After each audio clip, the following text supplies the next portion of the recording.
Millet Marvels, changing the way world eats by Tenali Double Horse. మొత్తానికైతే నా favourite movie దగ్గరికి వచ్చేసాను.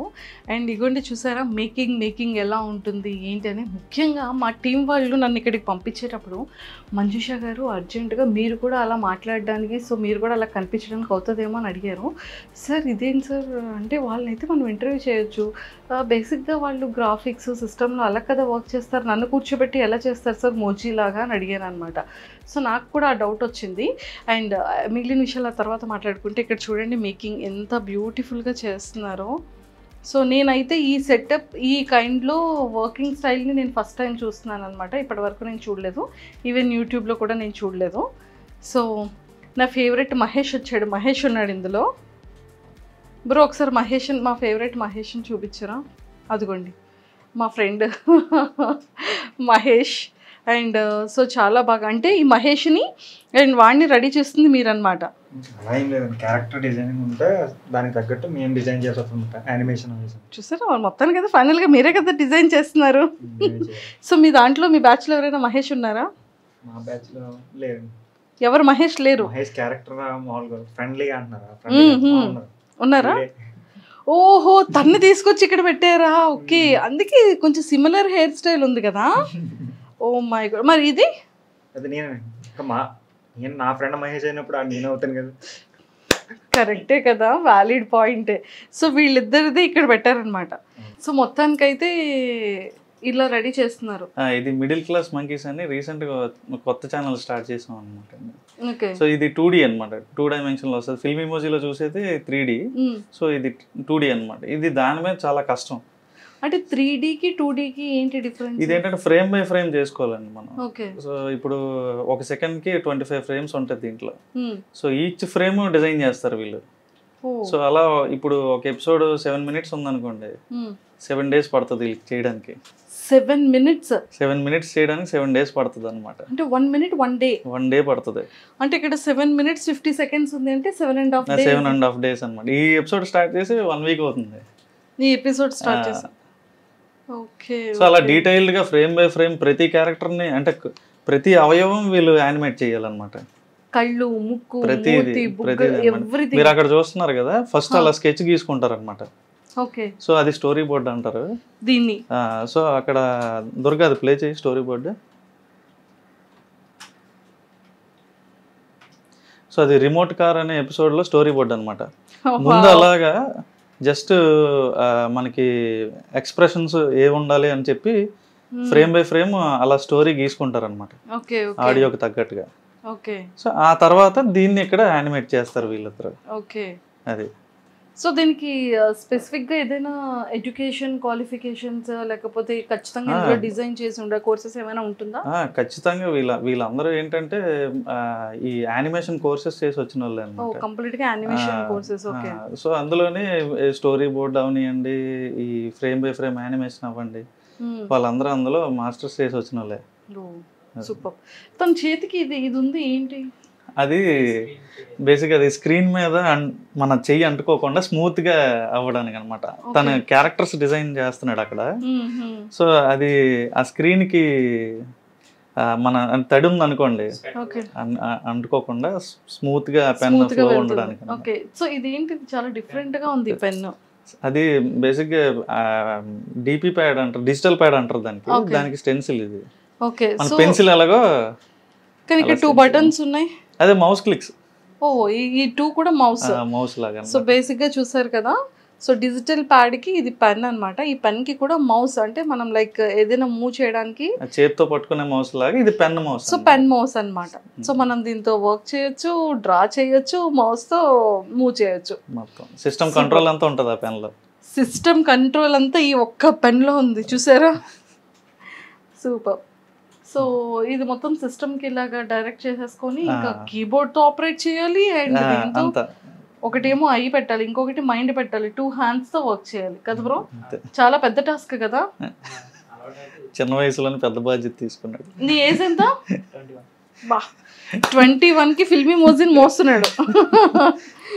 Super. So మొత్తానికైతే చూసారు కదా, నిజంగా అంటే ఫిల్మీ హౌస్ వాళ్ళు చిన్న పిల్లలకి చాలా ఫేవరెట్ అనుకుంటాం, కానీ చిన్న పిల్లలతో పాటు పెద్దవాళ్ళకి కూడా చాలా చాలా ఫేవరెట్ అనమాట. సో మీతో చాలా చాలా విషయాలు మాట్లాడేయాలండి. సో ఇది అయిపోయిన తర్వాత మనం వెళ్ళి కూర్చొని చాలా విషయాలు డిస్కస్ చేయాలి. సో ఫైనల్గా అయితే కింద ఇంట్రో చెప్పేశాను కాబట్టి ఎందుకండి మాకు మనిషిని చూపించండి అని అనుకుంటున్నారు కదా. సో చాలా అందరికీ బాగా తెలిసిన వ్యక్తే, బాగా పరిచయం ఉన్న వ్యక్తే. అండ్ కామన్గానే అందరికీ ఉన్న క్వశ్చన్స్, డౌట్స్ నాకు కూడా చాలా చాలా ఉన్నాయి. బట్ ఫిల్మీ మోజీ అనగానే అందరికీ గుర్తొచ్చేది సాయి కిరణ్ గారు అనేది ఒక స్టాంప్ పడిపోయింది. కానీ ఇంటి పేరు కాస్త ఫిల్మీ మోజీ అయిపోయింది ఏంటండి. అండలూరి సాయి కిరణ్ గారు కాస్త ఫిల్మీ మోజీ సాయి కిరణ్ అనేది అయిపోయింది. సో ఎలా అనిపిస్తుంది అది? జనం ఇచ్చిన పేరే కాబట్టి, అంటే మనం నేను పెట్టిన పేరే మళ్ళీ జనం నాకే ఇచ్చారు తిరిగి.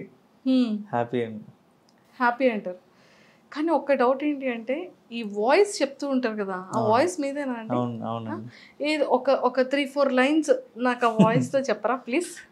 మీకు బాగా అంటే వినగానే గుర్తొచ్చేది అయితే మధుగడి పాట, మామ కాలిపోతుంది మండిపోతుంది ఎలాగా, అది ఆ పాట బాగా ఫేమస్ అయిందండి.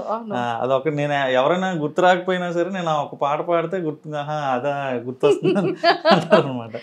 అది సో మొత్తం వాయిస్ డబ్బింగ్ అంతా కూడా మీరే? నేను చాలా మంది అంటే సెపరేట్ గా డబ్బింగ్ ఆర్టిస్టులు అంటూ లేరు. ఎవరైతే దీనికి వర్క్ చేస్తున్నారో వాళ్ళే డబ్బింగ్ చెప్తారనమాట.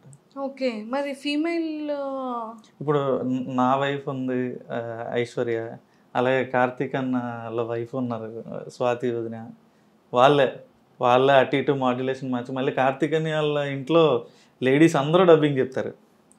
సో వాళ్ళు వర్క్ చేసుకున్న వాళ్ళు కొంతమంది, హౌస్ వైఫ్స్ కొంతమంది, వాళ్ళే మన దానికి డబ్బింగ్ చెప్తారు అనమాట. సూపర్ అండి, నిజంగా చాలా చాలా బాగుంది. అంటే సాయి గారు అంటే ఈ థాట్ అనేది ఎలా పుట్టింది, ఎప్పుడు పుట్టుకొచ్చింది? అసలు స్టార్ట్ చేసేటప్పుడు సోలోగా స్టార్ట్ చేశారు? నేను కార్తీక్. సో ఇద్దరు కలిసి స్టార్ట్ చేశారు. ఓకే. దీనికి బిఫోర్ మీరు ఏం చేసి ఉండేవాళ్ళు? నేను యాక్చువల్లీ బ్యాచిలర్స్ ఆఫ్ మల్టీమీడియా చదివాను. చదువుతుండగానే నేను ఫోటోగ్రఫీ నాకు ప్యాషన్ అంటే ఫస్ట్ నుంచి కూడా. సో కెమెరా కొనుక్కొని ఫ్రీలాన్స్ కింద అది కూడా చేసేవాడిని అనమాట. సో వెడ్డింగ్స్కి వెళ్ళడం, సో వెడ్డింగ్ ఫోటోగ్రఫీ అలా నాకు ఫోటోగ్రఫీ ఇది ఉండేది. సో అలా హైదరాబాద్లోనే చేసేవాడిని. విజయనగరంలో ఏమైనా పెద్ద వెడ్డింగ్స్ ఇలా తగిలితే వచ్చేవాడిని అనమాట. విజయనగరం వస్తుండేవాడిని. చదువుకోవడానికి హైదరాబాద్ వెళ్ళాను. ఎడ్యుకేషన్ అంతా కూడా హైదరాబాద్, బోర్న్ అంతా కూడా విజయనగరం. సో ఒక 5 years ఉన్నాను హైదరాబాద్లో. లాస్ట్ అంటే మల్టీమీడియా చదవడానికి నేను హైదరాబాద్ వెళ్ళాను. సో మల్టీమీడియా అయిపోయిన తర్వాత కరెక్ట్గా కొన్ని మూవీస్కి విఎఫ్ఎక్స్ చేశాను అనమాట. విఎఫ్ఎక్స్ నాకు స్పెషలైజేషన్ మల్టీమీడియాలో. సో కొన్ని మూవీస్కి విఎఫ్ఎక్స్ అది అయిపోయిన తర్వాత కరోనా వచ్చింది. సో బాధపడాల్సిన పని లేదు, నాకు మంచి జరిగింది. సో కరోనాలో దీన్ని అంటే సీరియస్గా స్టార్ట్ చేసాం. దానికి ముందే చిన్నగా ఏదో మనం కుర్రతనంలో ఏం చేస్తాం, పేర్లు పెట్టి పేజీలు స్టార్ట్ చేసేస్తాం, కానీ దాన్ని నడిపించే అలా కుర్రతనంగా పెట్టిన పేరు ఏమైనా ఉందా? అదే ఫిల్మీ మోజీ అండి. అదే కుర్రతనంగా పెట్టిన పేరు ఇంత ఫేమస్ అయిపోయింది. లేకపోయి ఉంటే మిడిల్ క్లాస్ మధు అనే స్టార్ట్ చేద్దాం, ఛానల్ పేరే మిడిల్ క్లాస్ మధు అయిపోతున్నా. సో ఫిల్మీ మోజీ అనే పేరు యాక్చువల్గా అంటే ఏదో ఒక చేద్దాం అనేసి కార్తీక్ అని స్టార్ట్ చేసాడు ఆ పేరుతో. సో చిన్న చిన్న చిన్న వీడియోలు, మూవీ డైలాగ్స్ ఇలా ఏదో చేసేవాళ్ళం అనమాట. తర్వాత అది ఈరోజు ఈ స్టేజ్కి వచ్చింది. కానీ సినిమాలు తీశారు, విఎఫ్ఎక్స్ బ్యాక్గ్రౌండ్ ఉంది, మల్టీమీడియా, సో ఫోటోగ్రఫీ. అంటే యూట్యూబ్ స్టార్ట్ చేయాలి అనేటప్పుడు ఇంత ఉండేటప్పుడు మోజీస్తో కాకుండా ఈజీగా బ్యూటిఫుల్ లొకేషన్స్ని చేయొచ్చు, లేకపోతే మ్యారేజ్ ఈవెంట్ రిలేటెడ్ డెకరేటివ్ థింగ్స్ని చేయొచ్చు. అంటే కెమెరాకి సంబంధించిన బ్యూటీతో విఎఫ్ఎక్స్ని యాడ్ చేసి ఇంకా ఎక్సలెంట్ విజువలైజేషన్స్తో చేయొచ్చు. సో అది కాకుండా మోజీసే ఎందుకు స్టార్ట్ చేయాలనిపించింది? ఇప్పుడు ఉదాహరణకి ఒక 2 couples-ని ప్రీ వెడ్డింగ్ తీయడానికి మనం బీచ్కి వెళ్ళాం అనుకోండి, మేము ఉదయాన్న మొదలు పెడితే సాయంత్రం అయిపోయేది. 2 నిమిషాల ఫుటేజ్ కూడా వచ్చేది కాదు. ఓకే. ఎందుకంటే నవ్వమంటే నవ్వరు, ఇలా చాలా ఇబ్బందులు పడేవాళ్ళం అనమాట. అదే ఇదేంటంటే స్క్రిప్ట్ రాసుకోగానే వెంటనే మనకి కనిపిస్తుంది అనమాట. వన్స్ మేము స్క్రిప్ట్ అవ్వగొట్టేగానే ఒక 4 రోజుల్లో అవుట్పుట్ బయటకు వచ్చేస్తుంది ఇదైతే. అదే మీరు లైవ్ యాక్షన్కి వచ్చేసరికి అలా కుదరదు. సో వాళ్ళ డేట్లు సెట్ అవ్వాలి. మనం ఇప్పుడు స్టార్టింగ్ లో అంటే అందరూ అవైలబుల్ గా నేను వచ్చేస్తా అంటారండి. ఆర్టిస్టులు కావాలి, మొత్తం చాలా పెద్ద తతంగం ఉంది. మా మోజిస్ ని ఇలా వాడతారనమాట మీరు. వీళ్ళైతే ఎప్పుడు అవైలబుల్ గా ఉంటారు నాకు. మోజిస్ అయితే ఎటువంటి కథ చెప్పాలన్నా పద అంటారు అనమాట. మోజిస్ తో మీరు మాట్లాడుతూ ఉంటారు. అంతే. ఏదో ఒకసారి మాట్లాడండి మోజిస్. యాక్చువల్ గా ఏంటంటే ఆఫీస్ లో అందరూ కూడా వాళ్ళని ఒక అంటే ఏదో క్యారెక్టర్ లా చూడరు. అనే మధుగాడితో ఇలా చేపిద్దాం, మహేష్ గారితో ఇలా డైలాగ్ చెప్పిద్దాం, ఇప్పుడు సరదా సుబ్బారావు అంకుల్ వస్తాడు, ఇప్పుడు నాన్న వస్తాడు, అమ్మ వస్తాడు అని చెప్పి అంటే ఇలా ఆ క్యారెక్టర్స్ ని మా వాళ్ళు ఓన్ చేసేసుకుంటారు అనమాట. సో అనే ఈ పండగ వస్తుంది కదా, మధుగాడు ఇలా చేస్తే ఎలా ఉంటది అంటారు అని వాళ్ళే నాకు ఓన్ చేసుకొని సజెషన్స్ ఇస్తారు. ఓకే, అంటే ఈ సీరియస్ గా స్టార్ట్ చేసిన ఫిల్మ్ మోజీ 2020లో 2018లో స్టార్ట్ అయ్యింది. 1 year ఆపేసాం. సో కోవిడ్ వచ్చింది, ఇంకా అక్కడి నుంచి వెనక్కి తిరిగి చూడలేదు. అందరూ బయటికి వెళ్ళాల్సిన అవసరం లేదు, ఇంట్లో ఉండి చేయాలి. దీన్ని మోజిస్ ఎలాగా యూజ్ అయ్యారు మీకు? సో మోజిస్ కి పార్టీ ఇచ్చారా మీరు? మేము చేసుకొని స్వాహా